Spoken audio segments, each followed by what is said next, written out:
I need to build the bridge. Otherwise, we get dictated by other people's needs and wants. And I want you to be aware of your own. You're the one who has to live with you. I found it. Care for yourself. Absolutely. Care for yourself. Care for others. And in little tiny ways. Magic in the moment. Magic in the moment. If it's a beautiful day, walk outside for 5 minutes. Take 5 minutes out of your lunch break and go walk around the parking lot if you have nothing else. And just breathe in some nice air. If you're working in a hospital, go stand and look at the happy babies for a couple of minutes. I always tell people who work in the ER, spend 5 minutes of your shift every day up at the newborn nursery giggling at the babies. I said, what should we do that for? I said, oh, try it and see what happens. I said, you know, it reminded me that sometimes there is success. I said, yeah. Especially those of you who work with people who are dying, who are aging, who are becoming more and more and more debilitated. Sometimes we get caught in seeing ourselves in the future, and all we could see is no matter what I do, I can't stop the process. Did you expect to? What did you expect? What did you want? We care for ourselves by thinking this through. If you would think this one thing through with me, it'll save us a lot. I want you to think of energy as pennies. Everything we do, we spend energy. In the 90s and in the 70s, the hippies talked about the vibes. And in the 90s, we talk about energy fields, and then people get all of this stuff. But just think about them as pennies.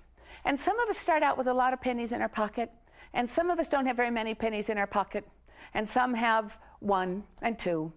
And it isn't fair how many pennies you start out with. Life never was fair, so give up worrying about that anymore. No energy needs to be expended on that one. The trick at the end of the day is to have a penny in your pocket, to either put away for a rainy day, to pay back the debt that some of us have incurred because we have been going to that well again and again and again. And you can draw on a well until you are literally collapsing the sides. What happens to a sponge if it's left to dry on the counter for a year? It stiffens up, and then what happens to it if you touch it? It literally disintegrates. The cellular walls collapse. Our cellular walls collapse, and we become ill, discouraged, sick, and die. We're going to die anyway, but is this worth dying for?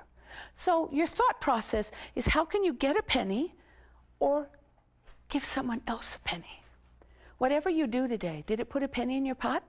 Did someone put it in? A smile puts a penny in somebody's pot. Saying thank you, the most powerful words we will ever utter to anyone else. I used to think those words were I love you, until a couple of months ago I said I love you to a little kid, and he said, what do you want? And I was surprised, just like you. I said, what? And then I realized in his life those words had a price tag, and that people use those as manipulation. And if they wanted something, they'd say, I love you. And he figured that one out. So I switched and I said, I'm sorry, I said the wrong thing to you. I just wanted to say thank you. He went, he didn't know what to do with it because no one had ever said thank you to him. And he got a penny in his pot that day, and I got one too. You'd be amazed at those tiny little words. Do anything, whether it's taking 5 minutes out for yourself to do some deep breathing, whether it's eating one cookie, you don't have to eat the whole box, whether it's exercise, whether it's listening to quiet music, whether it's hugging somebody, whether it's just saying, you know what, at the end of every day, I'm going to find a blessing. And sometimes the only blessing I've ever found is this day's over and I don't have to do it again. And you know what? Just changing my own thought process helped enough. God put me here to accomplish a certain number of things. And sometimes I'm so far behind I'll never die. You know you're leaking if that becomes your thought process. You know you're leaking. He did put us here to accomplish a certain number of things, but he didn't say what time you had to do it in and what's on your list. Keep a to-do list, and then I want you to make another kind of list. I learned this from a very elderly gentleman in a nursing home years and years ago. A colleague was doing a research project. She was interviewing people who were 98 years old and above on tips on how to get to be 98 years old and above. And she'd ask a couple of us to go around the country with her and to go to different nursing homes in different counties and states. And I was interviewing several people, and this gentleman was sitting in his wheelchair, and he said, Girlie, come over here. And I didn't know my name was Girlie until I realized he was talking to me. I said, yes, sir. He said, come here. What are you talking to those old people for? I said, well, I'm asking them some questions about what it's like to be old, and did they well, I'm old. I said, well, how old are you? I'm 98. I said, well, you qualify, yeah. I said, so I'm asking him, do you have any tips on how to get to be old? And he had a few. And he said, but the best one, do you make lists? I said, well, yes, sir, I do. And he said, thought so. Look like a list-making person. Okay, I don't know what a list-making person looks like, but if you want to look at one, I'm one. I make lists. He said, yeah, me too. I make a list every day of my life. Always have, always will. I can't see much anymore, so those two girlies over there, and he's pointing to two of the attendants at the nursing home, I make them come to my bed every night. You would ask them, and they're nodding their heads, and they sit on my bed, and I tell them, and they write my list. I said, well, what's on your list? He said, it's different than yours. I said, well, apparently it is. I'm not 98. What's on your list? He said, at the end of every day, I make them write down, I list everything I did today, and I cross it off. Now that's a good list. You and I sit on the edge of the bed at night and make a list of everything we didn't do. And you spend all night thinking about it. He makes a list of everything he did and crosses it off and goes to bed with a free heart. Everything on that other list, it'll still be there in the morning. You got to find some way to free up a little bit of heart space. Do anything you can. Anything you can. Once we're aware of it, once we're aware of our own needs, whether we're a caregiver or caretaker, acknowledge it and then do something about it. Find some way to heal your own heart. That's all we have to do. A survival plan, whatever it is. But I want you to start today. One single step. Today, what are you going to do for yourself? Whether it takes 5 minutes or 4 hours. Nobody has 4 hours, but you got 5 minutes. If you don't have 5 minutes a day, then we're short on life. It only takes, I'm not talking going on vacation. I'm not talking about going into a movie for 3 hours. That's nice. I'm not talking about laying in a bathtub or swinging in a hammock. 5 minutes. Come on, you're worth 5. If you could do 5, I'll ask you for 10 later. But try for 5. Try for 5.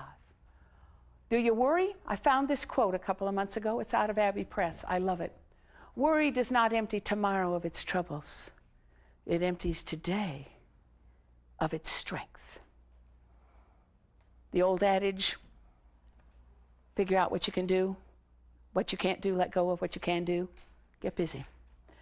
What you can do about a worry, then do it. If you can't, put it away. All we're doing is robbing ourselves of tomorrow if you spend today worried about it. Just get busy and do what you can do and let that be enough and celebrate who you are. Can you make a difference in somebody's life? What do you think? Can you?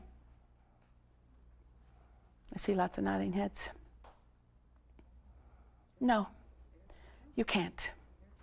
They have to make a difference in their own lives. But you can be the catalyst. You can be the candle in the dark. You can be the match that lights the candle. But no, we can't make a difference in other people's lives. They have to do that themselves. And once I learned that, then I could let them be free to live their lives as they chose fit. And I was just grateful they let me walk with them for a little bit.